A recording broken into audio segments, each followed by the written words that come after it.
My daughter sent me a very beautiful email today that was sent to her by her. She took a silence course and the teacher sent it to her as a response to a question she asked. It didn't really address the question, it just gave beautiful explanation on thoughts and belief and what happens and how the mind works. But the question was an interesting one. How do we combat our destiny? By using intention.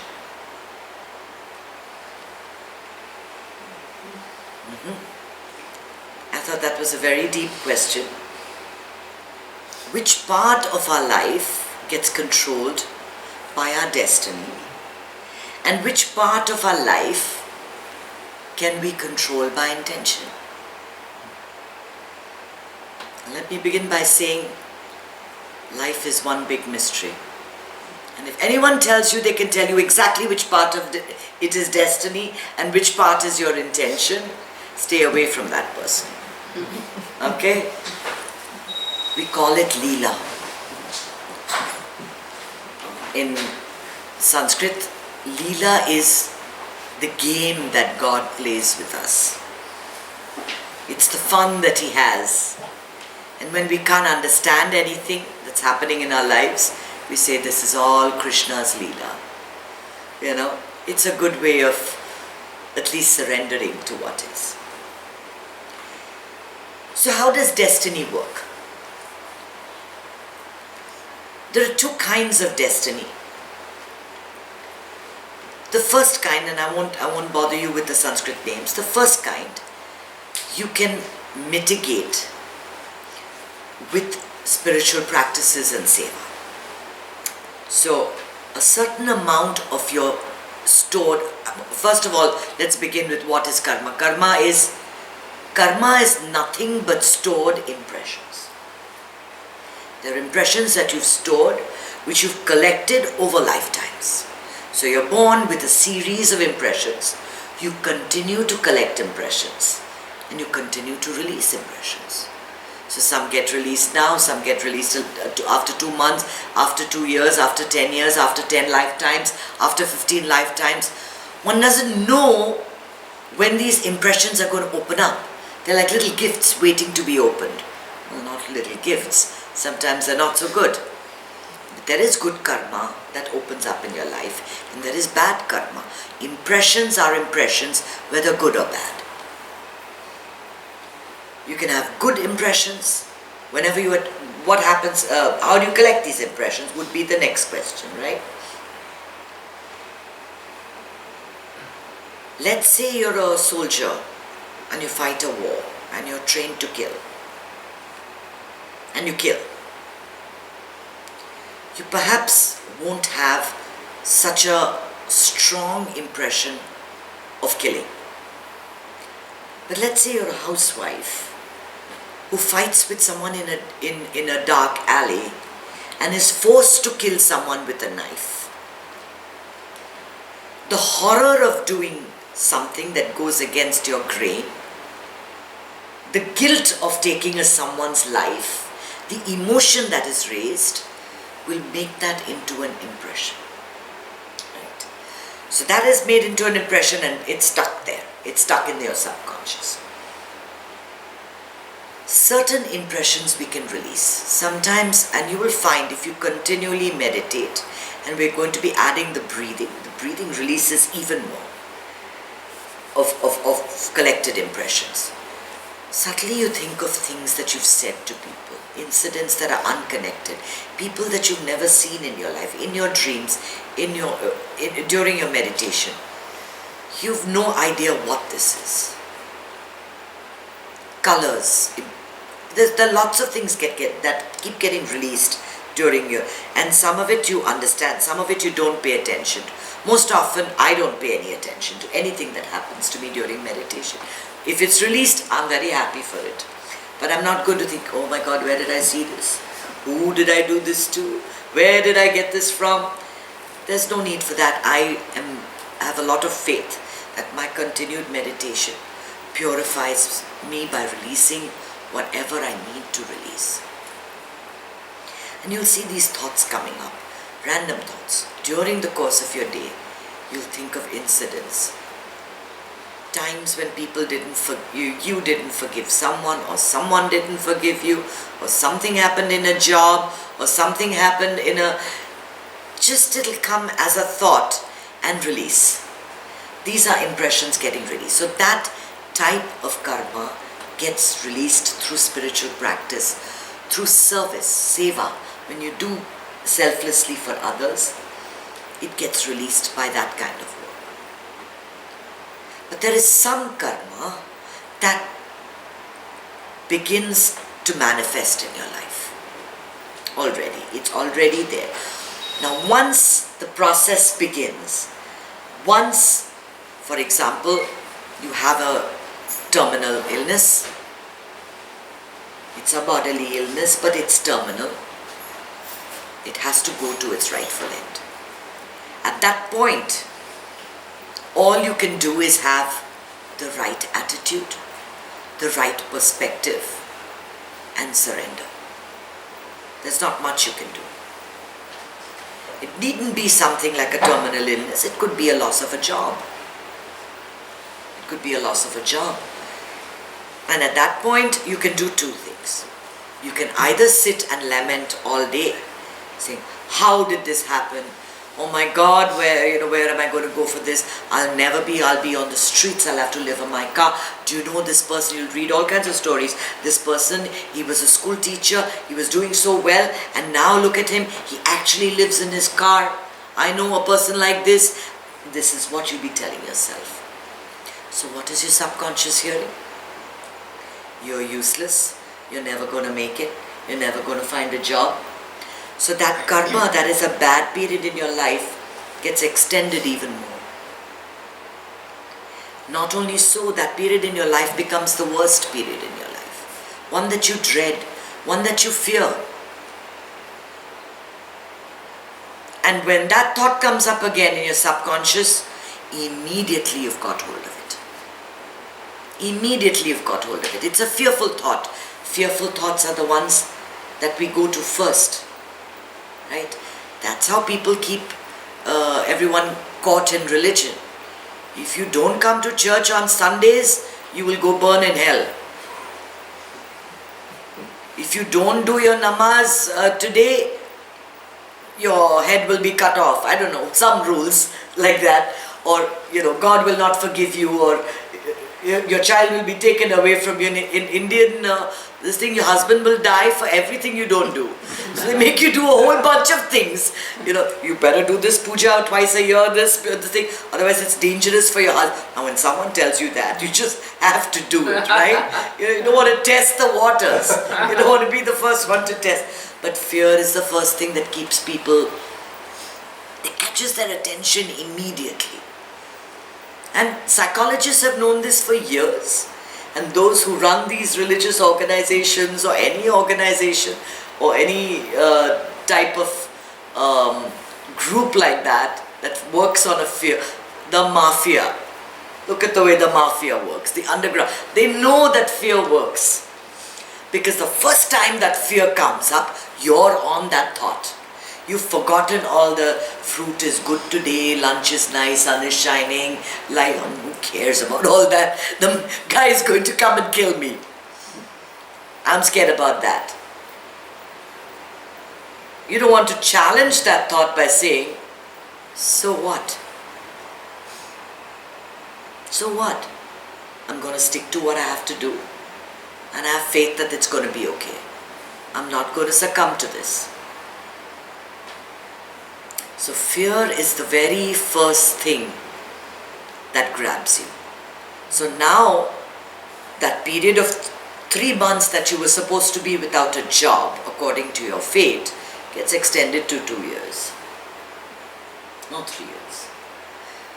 All because of our own attitude. So how does your intention play a part in your destiny? Your intention can mitigate the severity of your destiny. You can have cancer and laugh at your destiny. You can have no money and love the rain when it falls on your face. It doesn't matter how bad your circumstances are. It is possible to have good intentions for the future. It is wise to think positively about the future. Only a fool keeps digging deeper into the cesspool he already is in. You know this is a cesspool. You know it's sucking you in.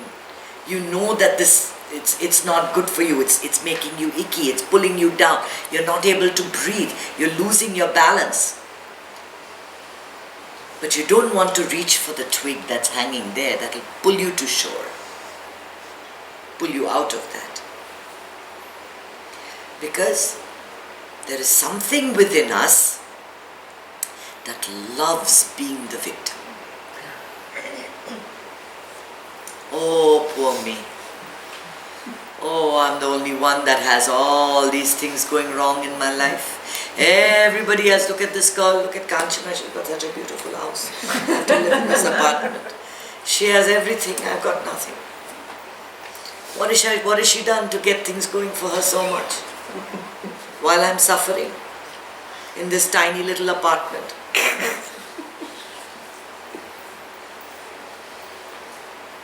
What do you know of my journey?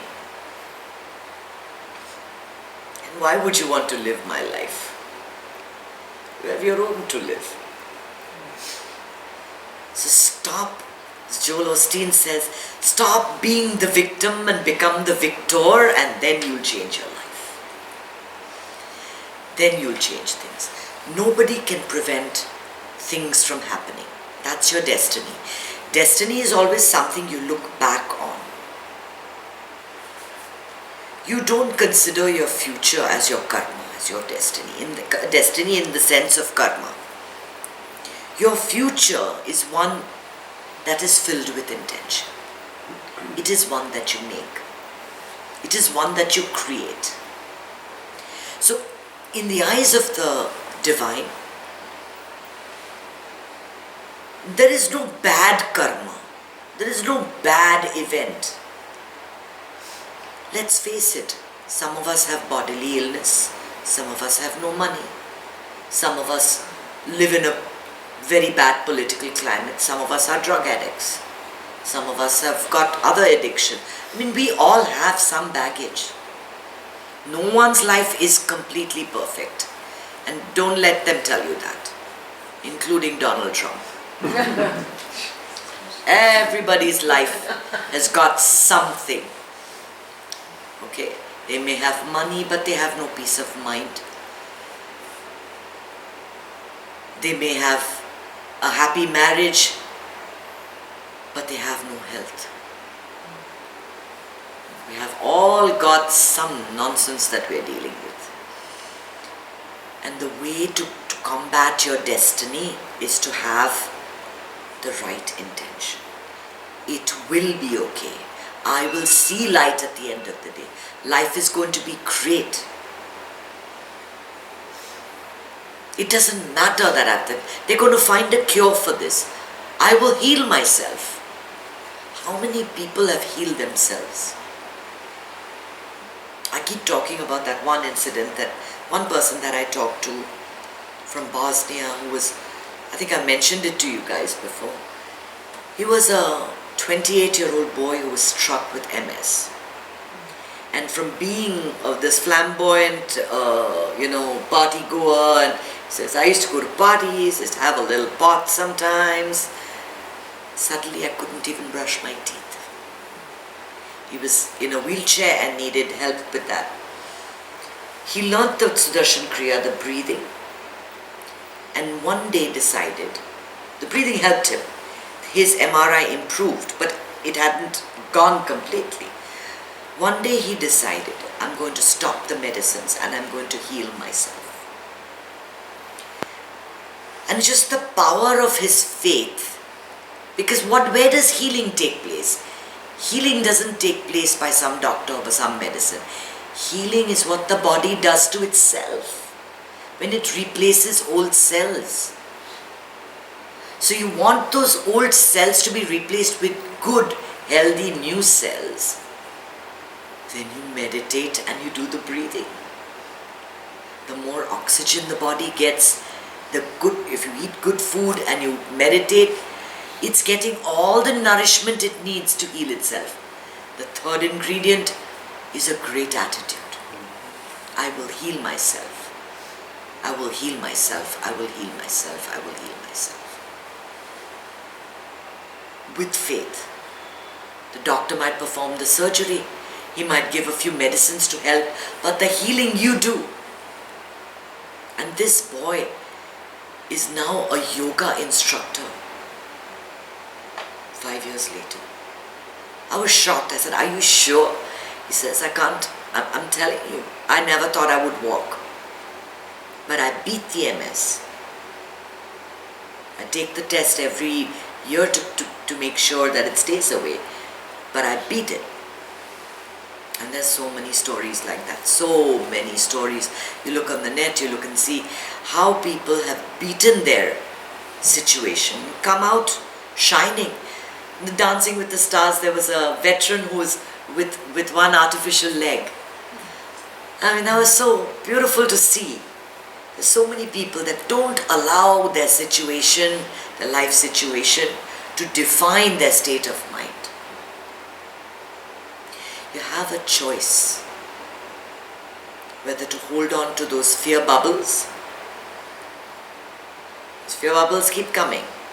Thoughts are like bubbles, they just come, pop, come up, pop, come up, pop. You hold on to the ones that you like. The rest go off, they keep coming up, thoughts come, thoughts go. I mean, if I told you that, there's a little bird there that's come from outer space and is going to take over your life, you wouldn't believe me, right? You wouldn't believe that thought.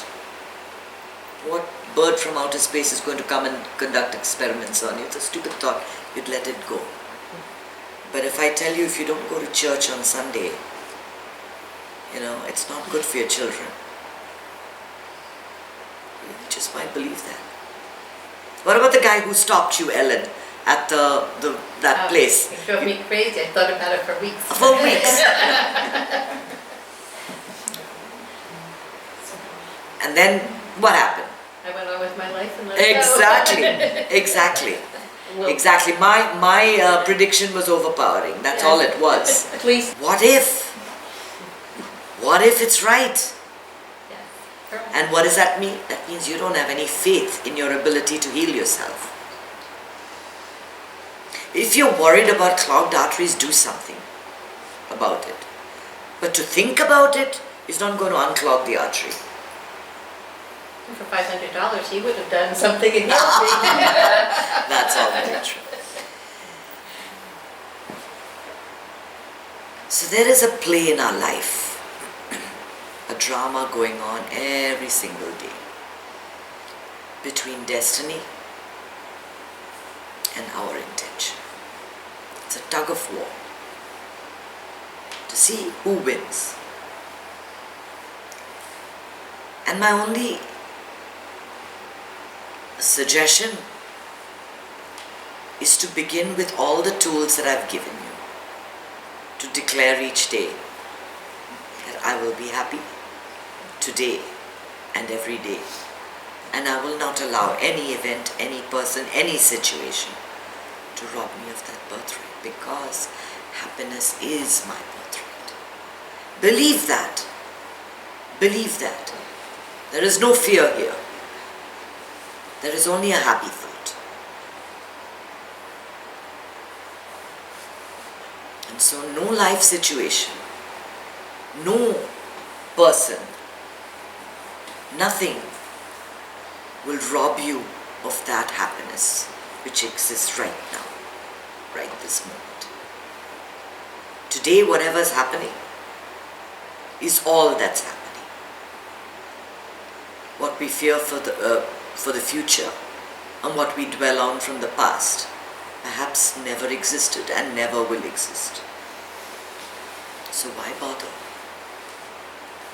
Stay present, stay happy, stay in peace, and spread that peace wherever you go.